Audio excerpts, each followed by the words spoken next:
बाळापूर येथील गुजरातीपुरा येथील रहिवासी असणारे राजेश सांगोतकर यांच्या निवासस्थानी कुटुंबियांनी गणपतीजवळ पृथ्वी प्रदक्षिणा साकारल्यानं शहरातील भक्तांची बघण्यासाठी एकच गर्दी केली। बाळापूर येथील गुजरातीपुरा शीतला माता मंदिर जवळ राहणारे राजेश सांगोतकर यांचे चिरंजीव कार्तिकेश सांगोतकर या युवकानं आपल्या घरी गणपती उत्सवामध्ये शंकर पार्वतीला गणेशजी प्रदक्षिणा मारत असतानाचा देखावा तयार केला असून हा देखावा बघून शहरातील नागरिकांचं मन प्रसन्न होत आहे। तसेच शहरातील नागरिक रात्रीच्या वेळी बघण्यासाठी एकच गर्दी सुद्धा करत आहेत। यावेळी राजेश सांगोतकर कुटुंबियांचे गणेश भक्त कौतुक करत आहेत।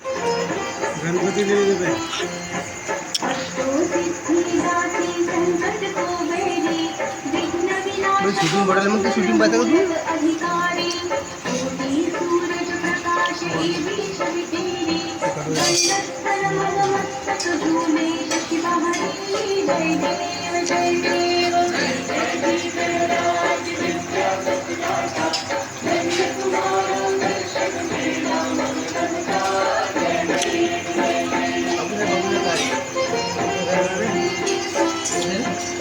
प्रतिनिधी अमोल जामोदे, NTV न्यूज मराठी, बाळापूर, अकोला।